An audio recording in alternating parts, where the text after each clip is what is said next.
sign up for our newsletter at caryharrison.com, and there you're going to get a transcript of this entire show, plus access to clips and stuff that we simply can no longer do on the radio. And we've talked about that a million times. Why? And we're going to definitely get into that right now. And that's our newsletter at caryharrison.com. So let's get something straight, right?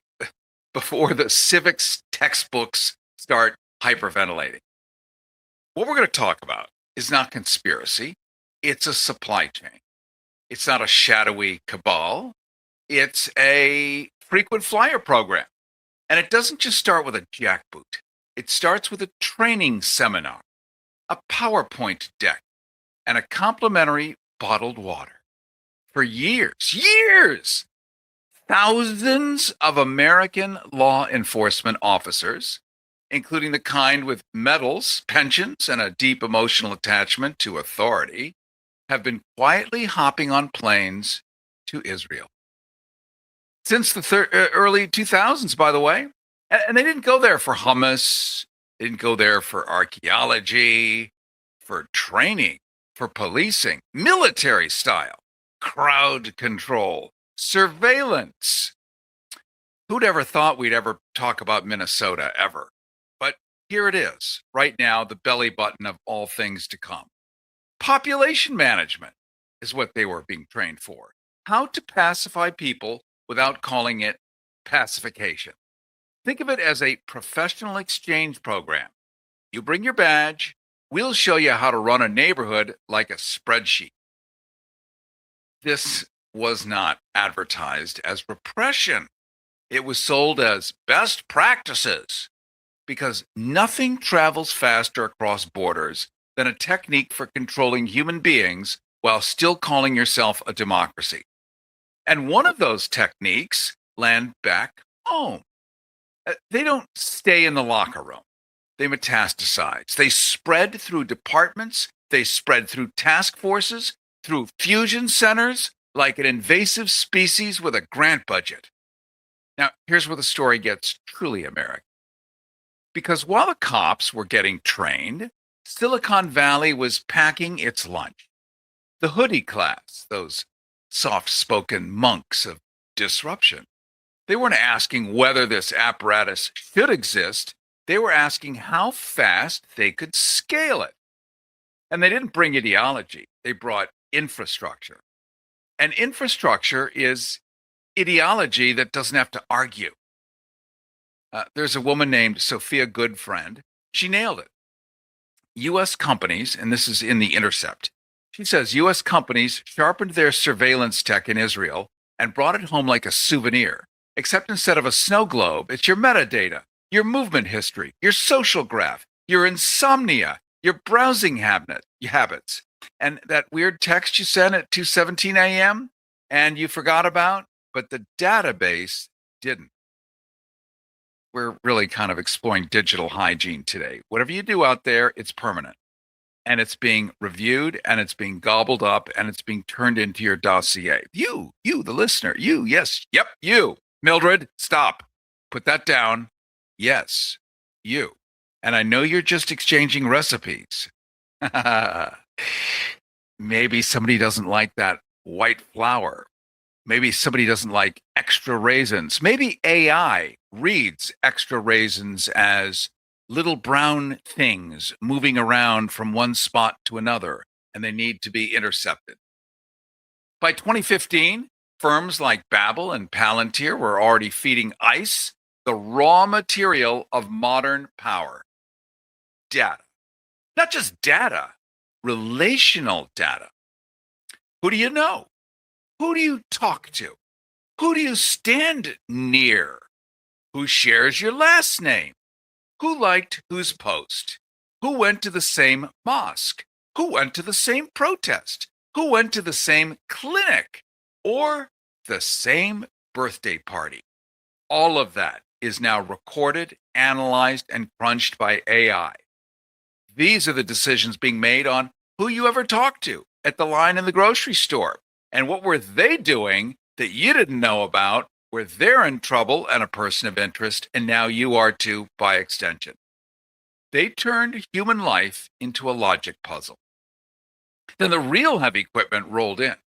Amazon, Microsoft, Google, the holy trinity of cheerful monopolies. They didn't bring whips or chains. They brought cloud services, which is just a cute way of saying, we'll store the nation's private life on servers that you'll never see, governed by contracts that you'll never be allowed to read. By the way, you're listening to the Cary Harrison Files. You can find us anytime at CaryHarrison.com. We're also video streaming right now on Substack and YouTube. Just Google Cary Harrison Substack or Cary Harrison YouTube. And there you can keep listening when you hit the car, the train, the airport security line, or whatever minor bureaucratic purgatory you're headed into. You can also find us streaming live at kpfk.net. That's the video stream. Don't forget to sign up for our newsletter at CaryHarrison.com. You're going to get this entire show, clips, transcript, stuff we can't do on the radio. No censors, no clock, and no apologies. That's the newsletter. Here's the joke that the future is going to laugh at us for. And we're going to be opening up the lines later because what you think, what you hear, what you feel, what you see, how this affects you, it matters. The joke for the future, or that the future is going to laugh at us for, is where AI fails technically, it succeeds ideologically.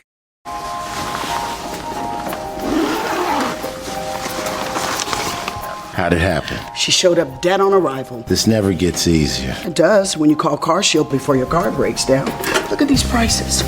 The camshaft, transmission, engine. Don't people know? A plan through CarShield could protect up to 5,000 parts and systems. You hate to see it. An out-of-warranty car is going to break down eventually. Right, which is why they need a plan through CarShield. Best of all, you'll get access to CarShield's concierge service, who can even help you find a mechanic near you. They're notifying the family. Poor guy. He doesn't even know what's coming. Another victim of senselessly expensive repair bills. Can't save them all. But we can keep trying. Didn't have to end this way. If he'd have just called CarShield before his car broke down. Exactly. CarShield has an A rating with the Better Business Bureau and was voted America's most trusted auto protection company. It's time to call CarShield now. Call 800-786-8390. 800-786-8390. Call 800-786-8390. Okay, you're going to have to think about that for a second while I sip my instant coffee. Listen, I would have a nice brewed one, but where I am right now in Mexico writing this book, they ain't nothing but instant coffee. And I'm going to say, good. Why not? If I keep saying it, I'll believe it soon. Kind of what we're talking about here. So where AI fails technically and succeeds ideologically, AI doesn't have to be right. It just has to feel inevitable. Isn't that how you're being presented with AI? It's inevitable. It's not going away. It's true. It's like Walmart. You can just say, well, I'm never going to shop at Walmart. And that'll show them. Walmart's not going to go away because you're not shopping there. It's not going away. It's just going to get bigger. So how do you cooperate or coexist with Walmart without empowering it, as opposed to just blow it off? Like, oh, like you're the one that's going to make them shut the doors. They don't even know you exist. If you don't shop there, you don't exist. So this is about this inevitable AI. Its job is to make the bureaucracy feel powerful, like a toddler gripping a steering wheel while the bus careens downhill. Now, we're all told that the parts are all in place for AI. And that's the phrase they use right before something irreversible happens. And there's a plan here. Palantir, which you've heard of, if you have a footprint in the stock market, you've seen endless stories about it. Even if you're not in the stock market, it's been in the news here and there. It is the most incredible AI ever existed. Sure, you might use Gemini or ChatGPT. Child's play. That's a Dunkin' Donut compared to a 50-level wedding cake. That's what Palantir is. And it's named after Tolkien's all-seeing stones, because nothing screams humility like borrowing prompts from fantasy literature. Palantir's reportedly been building ICE on a new platform called Immigration OS. It's an operating system for people. Now, reports that can generate what immigrants look like, where they live, where they travel, who they associate with. It even monitors their location in real time. Add social media surveillance, add AI pattern recognition, add predictive tools that decide who looks suspicious enough today. And to justify it, they dust off the ugliest nouns in the language: terrorist, anti Semite, because power always launders itself through moral panic. It doesn't matter who really fits the label. What matters is that the label exists. Then comes the quote that should be tattooed on the forehead of the century. We need to treat this like a business, like Amazon Prime, but with human beings. There it is. I'm going to say it again because it's so beautiful. It's a quote. We need to treat, parenthetically, surveilling humans, knowing real time where they're standing, who they're talking to, who they're next to. We need to treat this like a business, like Amazon Prime, but with human beings. 250 years of enlightenment, thought, reduced to free shipping and live tracking. Now, let's talk about Palantir itself, because this isn't just software. It's a worldview wearing code. Their original flagship platform was called Gotham. I mean, these great names. They just tell you so much just in the name. And that connected everything in a battlefield. Soldier sensors, drones, satellites, cameras, all fused into a single interface.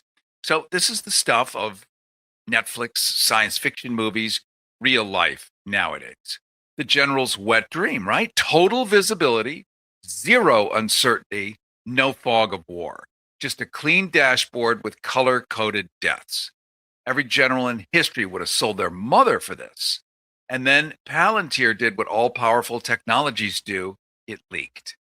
They rolled out AIP, or Artificial Intelligence Platform, a system that lets users tailor large language models. That's what AI is. It's a large language model, also known as an LLM. It lets users tailor these large language models into private and public data. Translation? Bring us your secrets. We're going to make them actionable.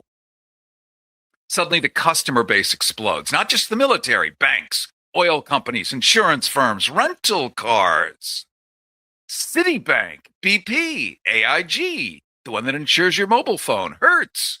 The same tools that map insurgent networks now map customers, now map employees, now map citizens.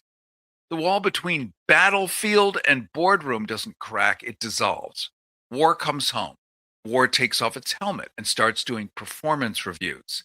And presiding over all of this is Alex Karp, the philosopher warrior CEO, the Patagonia-wearing prophet of system transformation. He talks like he's rewriting scripture, talks about rebuilding institutions, about destiny, about noble warriors of the West. And if you don't think that the recent clobbering of about a third of the federal government isn't part of this plan, it is part of this plan to transform everything into a technocracy.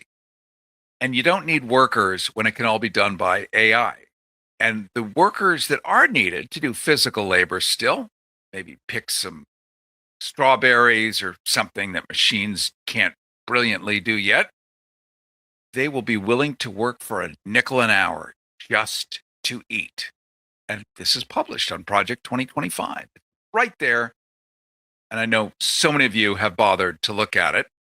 So what we're doing is examining what's actually set up and what's actually happening, taking it from theory or science fiction to here's what's happening on the ground today.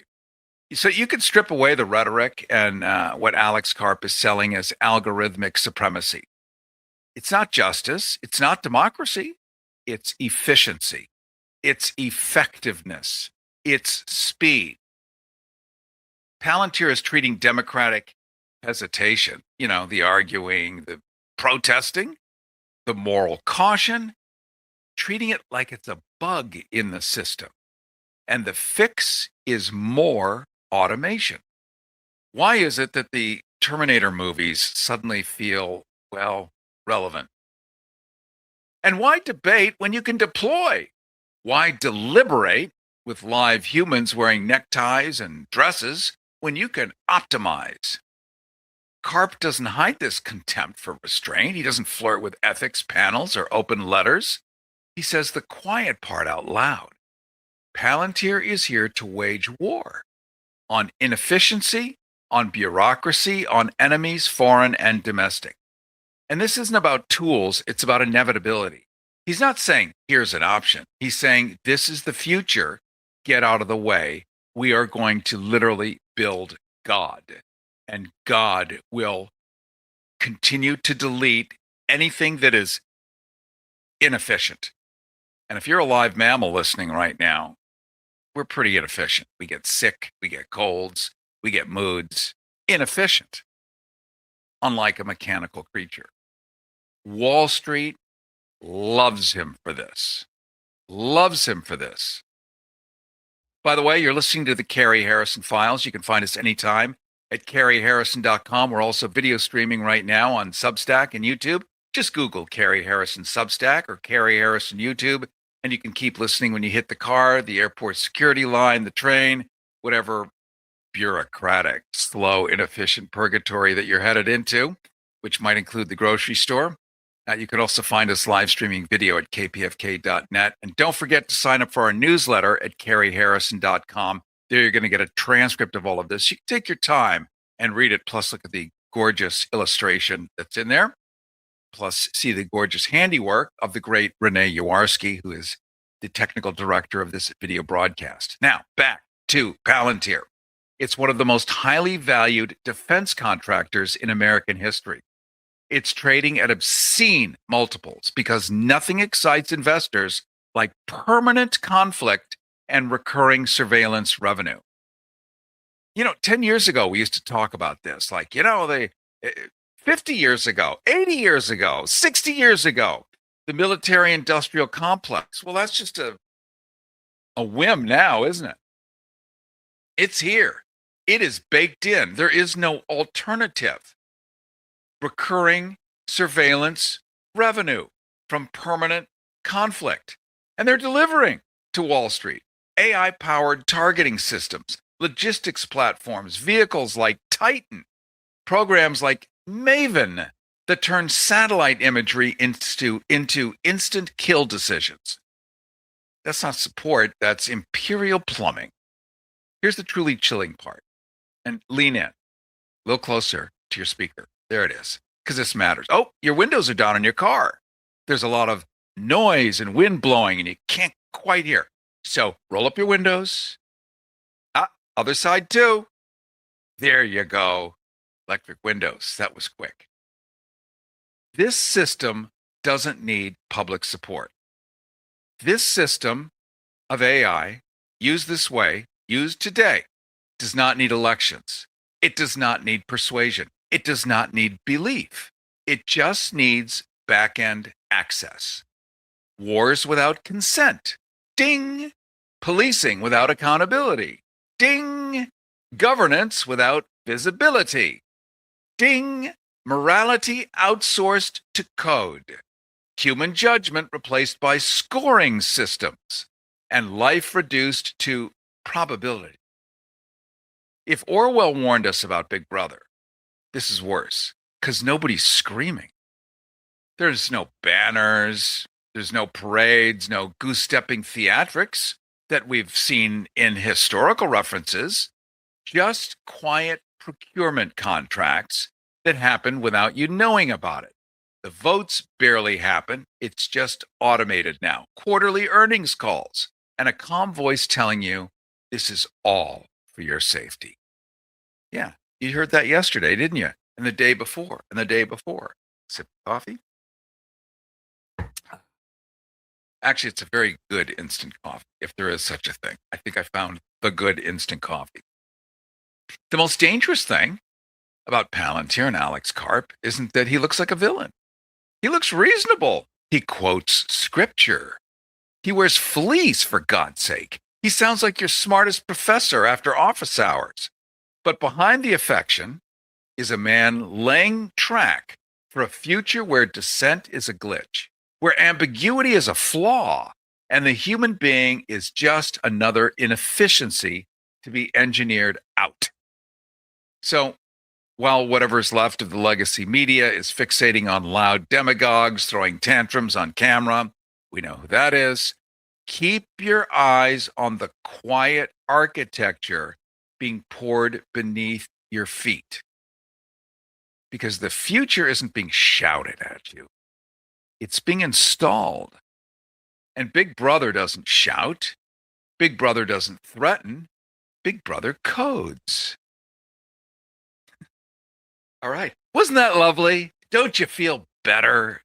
I'm so sorry, but I get so many emails, so much stuff. Explain this. What is this? This is what it is. So, just to recap, live real-time tracking of everybody. Yes, it's supposed to be immigrants, but no, it's everybody. The cloud that you put all your data in, backup, me too. I mean, really, where am I going to put like 12 terabytes of stuff unless I start walking around with giant external hard drives in a knapsack? You know, this is the convenience of the cloud for $10 a month. And even though I'm told end-to-end encryption and, click our privacy policy, this is shared now. AI sees everything I've ever done, every image I might have downloaded. You too. Maybe you downloaded videos. Whatever it is no longer not known. And it is going to matter. It is mattering if you're an immigrant. It always starts with the immigrants, just like it did in Germany. And then it moves inward toward the general population, which is where we're seeing it actually happening now. We're going to open up the phones in just a second after we pause, because I want to hear from you.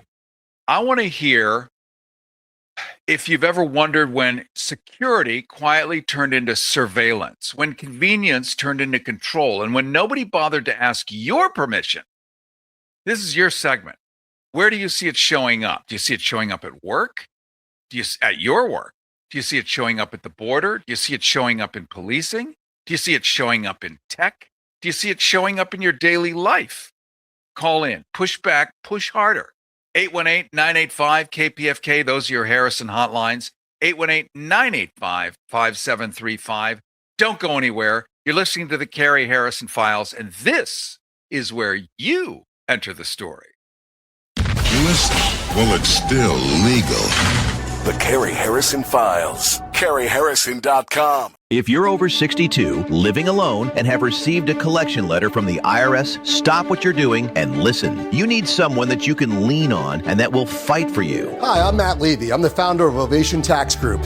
Every single week, we get thousands of American taxpayers the help that they deserve. The IRS is now more aggressive and efficient than ever at tracking down people who owe back taxes and have unfiled returns. They could already be preparing to seize your assets, including your pension, 401k, home, or even your Social Security. But here's the good news. You may qualify for special relief programs, especially if you are older than 62. Call us now. We specialize in helping seniors get relief from IRS collections, wage garnishments, and bank levies. In many cases, we can get tax debt completely forgiven, or at least drastically reduced, with a great repayment plan. Call us. We'll protect you, we'll fight for you, and we'll win for you. We're Ovation Tax Group. Call now, 866-204-0972. 866-204-0972. 866-204-0972. This pussy grabs back. The Cary Harrison Files. CaryHarrison.com. And it is the Cary Harrison Files. Welcome. Yep. Here's a YouTube banner. So people that are watching the live video stream are able to comment. I'm just going to read what I see on the screen. This is from Belinda. Thank you, Belinda. You're awesome. She says, you're the only one I trust when you talk about the so-called PayPal mafia. Carp and Teal, that would be Peter Thiel, are worse than Orwell's predictions of transhumanism and AI appliances that spy on you.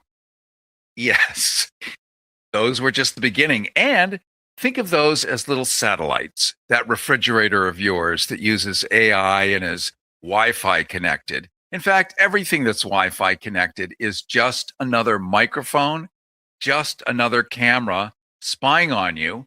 Now we know what's happening to the data that's all about you. Big or bigly, decisions are being made. We're going to go to the phones in just a second at 818-985-KPFK, 818-985-5735, your Harrison hotlines.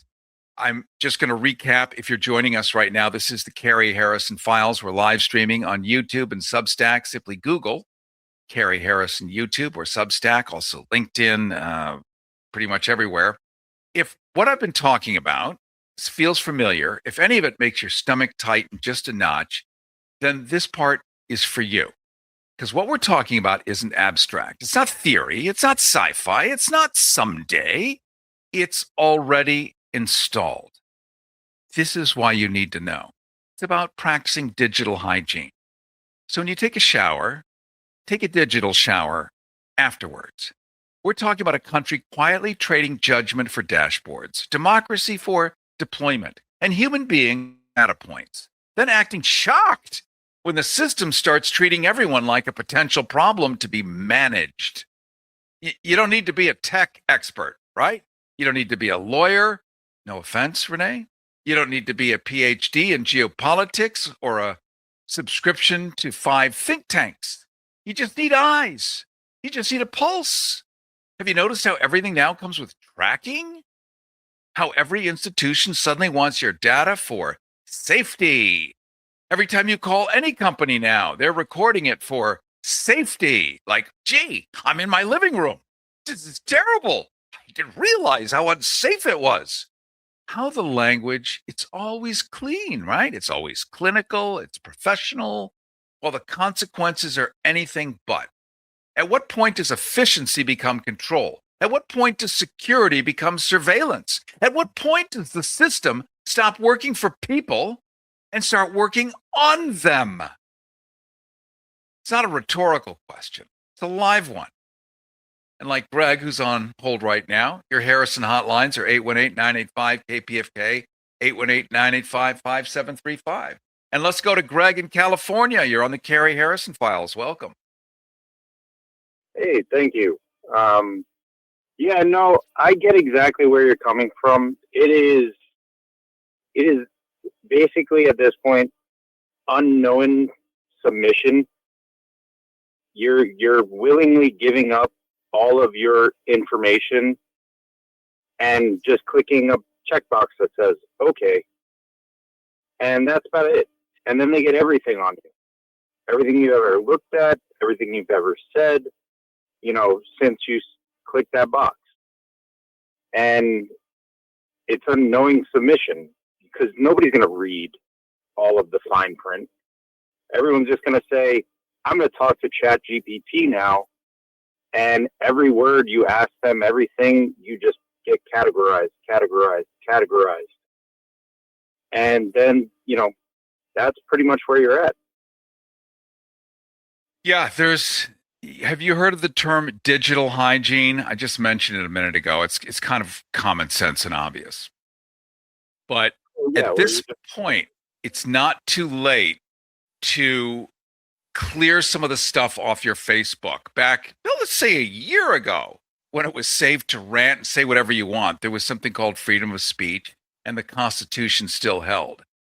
But now you're kind of asking for it. And I'm not saying don't do anything, don't think anything, but things are now becoming actionable. And if you've got a bunch of really crazy stuff on there, you just want to kind of scrub it off and just be mindful of what you're putting out there, because it's got a permanent shelf life. And AI, which has the brain power of 20 million of us in one cloud setting, can decide what it means based on what the programming it is told to do. So if the person that writes the code, who's sitting in his mom's basement, is an incel and thinks that it's all women is the reason that his 400 pounds sweaty, hairy, whatever is not like women aren't throwing themselves at him, that it's their fault, that they simply have bad taste. He writes the code, it's embedded in the code. That's how it's going to look at women. And so we never have eyes in as to who's hired. We don't know what their names are. We don't know who they are. Just like those teenagers that were sucking everyone's Social Security and Medicare data back in the beginning, like 2 months in with Doge, just literally pulling everything and putting it on hard drives. These teenagers running off with it. Who are they? We don't know. We know something about one of them, and it wasn't great. Thank you so much, Greg. I really appreciate your call. Really appreciate it. Your Harrison hotlines are 818-985-KPFK, 818-985-5735. Let's go to Gail from Long Beach. Gail, you're on the Cary Harrison Files. Welcome. Good morning. Thank you for everything you're doing, Harrison. I have a couple of notes of optimism here. Knowing history is power that we can use. What's been done can be undone. I would offer this for anyone who hasn't seen it for their empowerment. It's free on YouTube, a documentary made by someone from Germany on one of the great heroes that attempted when he joined the NSA to make surveillance obsolete for everybody except legitimate, that is to say, researched and found threats of terrorism to the country, and utterly limited. The program he invented was called Thin Thread. It was thrown out by Michael Hayden when he was appointed to head the NSA and decided to try and make his name by surveilling everybody. Please see this film. It will give you ideas and show us some pathway of how that could be reversed, this horrible surveillance in the United States. It's called A Good American, free film on YouTube. Second thing I recommend is to read the very short autobiography of Edward Snowden called For the Record. He's a born teacher, and he's giving in that autobiography more than his story of his life, but how to fix your phone so that you can take a lot off of it, which shouldn't be on there and is dangerous. There are people also online that show you how to dismantle Google to a great extent. If you've got an American device, Google is all over it, but you can disempower it. And good luck to everybody. Thanks again, Harrison. Thank you, Gail. I appreciate it. Wouldn't it be fun if this were just filled with chuckles and laughs today? But we have to get sober now and then. And part of what we get to do together is talk about how stuff works and bring this information to the front because people don't know. How many of us on a daily basis look at each other and go, well, where do I get the news? I mean, seriously, where do I get the news anymore? And you just throw your hands up in the air. I mean, you could say The Guardian, which would be a really good answer. Deutsche Welle in Germany, Le Monde, France 24. I mean, you have to go way over the pond and dig stuff out that you've never heard of. Even Al Jazeera does a pretty good job, a very good job. I sound like you know who. A very good job. Big league, wonderful, the greatest, the best. There are a lot of really competent pieces of journalism out there still in existence because they're taxpayer funded and their constitutions say that they should not be violated by corporation or government. But then you have to believe your constitution is worth defending. We have the same privilege here. It's actually a right in our First Amendment. But if you have leadership that just blows it off and doesn't feel that there's any value in that constitutional structure, then nobody has to follow it. And here we are. So what do you do about it before it's truly too late for many? It is too late for many if they have the wrong skin pallor, if they have the wrong accent, if they have the wrong passport. It is too late for them. But for you, and you're next, what can you do to practice reasonable prophylaxis? And that does mean paying attention to what's on your phone and how that works. There's an organization that we had on before 3 months ago, I think, called the Electronic Frontier Foundation, EFF, probably.org. Electronic Frontier Foundation. Even the ACLU has on their websites entire easy instructions on how to basically make your phone not a transmitter for every thought, appetite, whim, opinion, bad mood you've ever had to feed AI, where it can decide that's who you are. And it doesn't unthink that later. It doesn't redecide. That's your dossier. So you really need, your phone is your big brother. It's your Orwell's eye walking around your pocket. You want to make sure that that thing is minimally participating in ways that you don't want. Cary Harrison with you. This is the Cary Harrison Files live streaming right now on YouTube and Substack. Simply Google Cary Harrison YouTube and Substack. Get our newsletter at caryharrison.com. You're going to get an entire transcript plus the phone calls, my favorite part. And may I offer a giant compliment to the people who listen? Smart. I mean, I have to say, I love it. If I'm around smart people all day, I actually feel better. I have more hope when I'm around knuckle walking, mountebanks and hominids and hispidolites. It does not give me hope because they're the guardians of the things that I believe in, and they ain't guarding it because they don't know it's missing or they don't know that it's being crushed. But you who listen to this show are smart, you're savvy, you care. Most importantly, you care about others whom you've never even met. That's the key to good humanity. And I know there are tens and tens of thousands of us out there. So I am super grateful. I'm going to make an analogy. We're going to go to the phones in a second, probably take another pause. Yeah, we're going to take another pause. I want to talk a little bit about the guy in charge. We don't say his name, but he is an almost direct clone of the German Emperor, Kaiser Wilhelm II. Unbelievable. And was it Gail who said, or Greg, I think it was Gail, that if you understand history, then you can more easily predict the future. I believe Chomsky also said that in the Chomsky way. And certainly Howard Zinn used to say pretty much the same thing. It is absolutely true. If you understand how they did it before, whether it's Machiavelli, whether it's Nazism, whether it's Kaiser Wilhelm II, that was responsible. Well, my grandfather ended up fighting in World War I. I have pictures of him in 1917 in the trenches, and I have his personal diary and letters that he wrote to his parents about dragging horses to keep them alive, and they were just horse corpses. This one guy caused it. We're going to get to that in just a second, plus take your calls, because if you understand the personality, you can work with it, work around it, predict around it, and survive and flourish. This is Cary Harrison, and this is the Cary Harrison Files. Smells like fish. Tastes like chocolate. It's the Cary Harrison Files. CaryHarrison.com.